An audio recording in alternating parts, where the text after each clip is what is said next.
ಸುಸ್ವಾದ ಪಾಕಶಾಲೆಗೆ ನಿಮ್ಮೆಲ್ಲರಿಗೂ ಸ್ವಾಗತ. ನಾನಿವತ್ತು ನಿಮಗೆ ಒಂದು ಸಾರಿನ ರೆಸಿಪಿಯನ್ನು ಮಾಡಿ ತೋರಿಸ್ತಾ ಇದ್ದೀನಿ. ಅದೇನಂದರೆ ಹೆಸರು ಕಾಳಿನ ಸಾರು.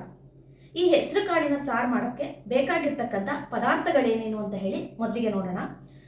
ಮೊದಲು ನಾನಿಲ್ಲಿ ಹೆಸರು ಕಾಳನ್ನು 1 ಕಾಫಿ ಲೋಟ, ಈ ಲೋಟದಲ್ಲಿ 1 ಲೋಟ ಹೆಸರು ಕಾಳನ್ನು ಬಿಸಿನೀರಲ್ಲಿ ಅರ್ಧ ಗಂಟೆ ನೆನೆಸಿ ಇಟ್ಕೊಂಡಿದ್ದೀನಿ. ಇದೇ ಲೋಟದಲ್ಲಿ ಅರ್ಧ ಲೋಟ ತೊಗರಿಬೇಳೆನ ತಗೊಂಡಿದ್ದೀನಿ. 2 ಸಣ್ಣ ಈರುಳ್ಳಿನ ಸಣ್ಣದಾಗಿ ಕಟ್ ಮಾಡಿ ಇಟ್ಕೊಂಡಿದ್ದೀನಿ. ಹಾಗೆ 2 ಮೀಡಿಯಮ್ ಸೈಜ್ ಟೊಮೆಟೊನ ಭಾಗ ಮಾಡಿ ಇಟ್ಕೊಂಡಿದ್ದೀನಿ, 2 ಭಾಗ ಮಾಡಿ ಇಟ್ಕೊಂಡಿದ್ದೀನಿ. ರುಚಿಗೆ ತಕ್ಕಷ್ಟು ಉಪ್ಪು, 1 ಟೇಬಲ್ ಸ್ಪೂನ್ ಸಾರಿನ ಪುಡಿ ಮತ್ತು 1 ಸ್ಪೂನು ಎಣ್ಣೆ. ಹಾಗೆ ನಾನಿಲ್ಲಿ 1 ನಿಂಬೆಹಣ್ಣ ಗಾತ್ರದ ಹುಣಸೆ ಹಣ್ಣನ್ನು ಬಿಸಿನೀರಲ್ಲಿ ನೆನೆಸಿ ಇಟ್ಕೊಂಡಿದ್ದೀನಿ. ಮತ್ತು ಒಗ್ಗರಣೆಗೆ 1 ಟೇಬಲ್ ಸ್ಪೂನ್ ತುಪ್ಪ, 1 ಸ್ಪೂನ್ ಸಾಸಿವೆ, 1 ಸ್ಪೂನ್ ಜೀರಿಗೆ, 2 ಹಸಿಮೆಣಸಿನ್ಕಾಯಿನ ಉದ್ದುದಾಗಿ ಕಟ್ ಮಾಡಿ ಇಟ್ಕೊಂಡಿದ್ದೀನಿ, ಸ್ವಲ್ಪ ಕರಿಬೇವಿನ ಸೊಪ್ಪು, ಅರಿಶಿಣ ಸ್ವಲ್ಪ ಇಂಗು, ಒಂದು ಸ್ವಲ್ಪ ಬೆಲ್ಲ, ಹಾಗೆ ಕೊತ್ತಂಬರಿ ಸೊಪ್ಪು. ಇಷ್ಟು ಪದಾರ್ಥಗಳು ಬೇಕಾಗಿರೋದು. ಹಾಗಾದರೆ ಇದನ್ನ ಮಾಡೋದು ಹೇಗೆ ಅಂತ ಹೇಳಿ ನೋಡೋಣ ಬನ್ನಿ. ಮೊದಲಿಗೆ ಕುಕ್ಕರ್ಗೆ ನಾವು ನೆನೆಸಿಟ್ಟಿರೋಂತಹ ಹೆಸರು ಕಾಳನ್ನು ಹಾಕ್ಕೋಬೇಕು.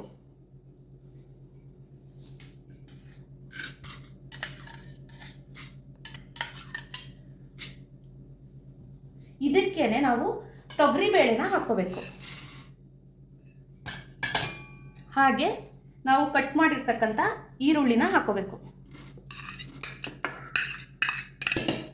ಇದಕ್ಕೇನೆ ನಾವು ಕಟ್ ಮಾಡಿರ್ತಕ್ಕಂಥ ಟೊಮೆಟೊನ ಹಾಕೋಬೇಕು. ಸ್ವಲ್ಪ ಈ ಬೇಳೆ ತರಕಾರಿ ಬೇಯೋದಕ್ಕೆ ಸ್ವಲ್ಪ ಉಪ್ಪನ್ನು ಹಾಕೋತಾ ಇದ್ದೀನಿ.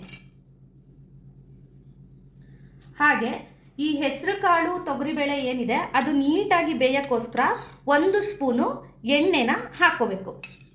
ಇದಿಷ್ಟನ್ನು ಹಾಕ್ಕೊಂಡು ಈ ಇಷ್ಟು ಪದಾರ್ಥಗಳು ಮುಳುಗೋಷ್ಟು ನೀರನ್ನು ಹಾಕ್ಕೊಂಡು ಲಿಡ್ಡನ್ನು ಮುಚ್ಚಿ 5 ರಿಂದ 6 ವಿಷಲ್ನ ಕೂಗಿಸ್ಕೋಬೇಕು. ನೋಡಿ ಸ್ನೇಹಿತರೆ, ನಾನಿಲ್ಲಿ ಬೇಳೆಕಾಳನ್ನೆಲ್ಲ ಹಾಕ್ಕೊಂಡು 5 ರಿಂದ 6 ವಿಷಲ್ನ ಕೂಗಿಸ್ಕೊಂಡು ಆರಕ್ಕೆ ಬಿಟ್ಟಿದ್ದೆ. ಈಗ ಪ್ರೆಷರ್ ಕೂಡ ಇಳಿದಿದೆ.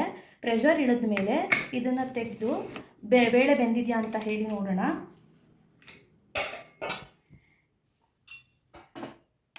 ನೋಡಿ ಇಲ್ಲಿ ಎಷ್ಟು ಚೆನ್ನಾಗಿ ತೊಗರಿ ಬೇಳೆ ಬೆಂದಿದೆ.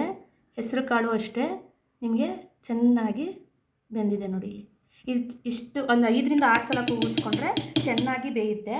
ಇಲ್ಲಿ ಏನಂತ ಅಂದರೆ ನಾವು ಇಲ್ಲಿ ಟೊಮೆಟೊನ ಅರ್ಧ ಕಟ್ ಮಾಡಿ ಹಾಕಿರೋದ್ರಿಂದ ನಾನು ಅದನ್ನು ಒಂದು ಪಾತ್ರೆಗೆ ಎತ್ತಿಟ್ಕೊಂಡು ಸ್ಮ್ಯಾಶ್ ಮಾಡ್ಕೋತೀನಿ. ಯಾಕೆಂದರೆ ಅದು ಬಾಯಿಗೆ ಸಿಗುತ್ತೆ, ಅದರಿಂದ ನಾನು ಸ್ಮ್ಯಾಶ್ ಮಾಡ್ಕೋತೀನಿ. ನಿಮಗೆ ಇಲ್ಲಿ ಬೇಳೆಕಾಳು ಏನು ಹಾಕ್ಕೊಂಡಿದ್ದೀವಿ ಇದು ನೀವು ಎಷ್ಟು ಜನಕ್ಕೆ ಸಾರು ಮಾಡ್ತಾ ಇದ್ದೀರಾ ಅದಕ್ಕೆ ತಕ್ಕಂತೆ ತಗೊಳ್ಳಿ. ನಾನಿಲ್ಲಿ 4 ಜನಕ್ಕೆ ಆಗೋಷ್ಟು ಸಾರನ್ನ ಮಾಡ್ತಾಯಿದ್ದೀನಿ. ಅದಕ್ಕೆ ನಾನು 1 ಲೋಟ ಕಾಳು, ಅರ್ಧ ಲೋಟ ಬೇಳೆನ ತೊಗೊಂಡಿದ್ದೀನಿ. ಹೀಗೆ ತೊಗೊಂಡು ನಾನು ಇದನ್ನು ಸ್ಮ್ಯಾಶ್ ಮಾಡಿ ಇಟ್ಕೋತೀನಿ. ನೋಡಿ ಸ್ನೇಹಿತರೆ, ನಾನಿಲ್ಲಿ ಟೊಮೆಟೊನ ಚೆನ್ನಾಗಿ ಸ್ಮ್ಯಾಶ್ ಮಾಡಿ ಇಟ್ಕೊಂಡಿದ್ದೀನಿ. ನಿಮಗೆ ಬಾಯಿಗೆ ಸಿಗಲೇಬಾರ್ದು ಟೊಮೆಟೊ ಅಂದರೆ ಮಿಕ್ಸಿಗೆ ಹಾಕ್ಕೊಂಡು ಒಂದು ಸಲ ರುಬ್ಕೊಂಡು ಪೇಸ್ಟ್ ಮಾಡಿ ಇಟ್ಕೊಳ್ಳಿ. ಇದಾದಮೇಲೆ ನಾವು ಒಗ್ಗರಣೆನ ಹಾಕ್ಕೊಳ್ಳೋಣ. ಮೊದಲಿಗೆ ನಾನಿಲ್ಲಿ ತುಪ್ಪನ ಹಾಕೋತಾ ಇದ್ದೀನಿ. ಈ ತುಪ್ಪನ ಹಾಕ್ಕೊಂಡು ಚೆನ್ನಾಗಿ ಕಾಯಿಸ್ಕೋಬೇಕು. ತುಪ್ಪ ಕಾಯೋವರೆಗೂ ಬಿಡಬೇಕು. ತುಪ್ಪ ಕಾದಿದೆ. ಈ ಕಾದಿರೋ ತುಪ್ಪಕ್ಕೆ ಸಾಸಿವೆನ ಹಾಕ್ಕೋಬೇಕು. ಸಾಸಿವೆ ಸ್ವಲ್ಪ ಸಿಡಿದ ಮೇಲೆ ನಾವು ಇದಕ್ಕೆ ಇಂಗನ್ನ ಹಾಕ್ಕೋಬೇಕು. ನೋಡಿ ಅಲ್ಲಿ ಸಾಸಿವೆ ಸಿಡಿತಾ ಇದೆ. ಆ ಟೈಮಲ್ಲಿ ನಾನು ಇದಕ್ಕೆ ಇಂಗನ್ನ ಹಾಕ್ಕೋತೀನಿ. ಇಂಗನ್ನ ಹಾಕ್ಕೊಂಡು ಸ್ವಲ್ಪ ಕೂಡಿಸ್ಕೊತೀನಿ. ಆ ಇಂಗು ಸ್ವಲ್ಪ ಕರಗಬೇಕು, ಅಲ್ಲಿವರೆಗೂ ಕೂಡಿಸ್ಕೊತೀನಿ. ನೀವು ಪುಡಿ ಇಂಗು ಹಾಕೋತಾ ಇದ್ದರೆ ಬೇಗ ಕರಗೋಗುತ್ತೆ.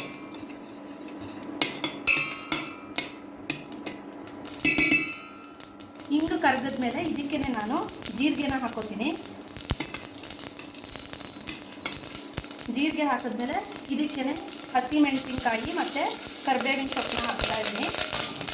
ಅದೆರಡೂ ಕೂಡ ಚೆನ್ನಾಗಿ ಫ್ರೈ ಆಗಬೇಕು. ಮೆಣಸಿನ್ಕಾಯಿದು ಘಾಟ್ ಹೋಗಬೇಕು, ಅಲ್ಲಿವರೆಗೂ ಫ್ರೈ ಮಾಡ್ಕೋಬೇಕು. ಇದು ಮೆಣಸಿನ್ಕಾಯಿ ನಿಮಗೆ ಘಾಟ್ ಹೋಗಿದೆ. ಅದಾದಮೇಲೆ ಸ್ವಲ್ಪ ಅರಿಶಿನ ಹಾಕ್ಕೋಬೇಕು.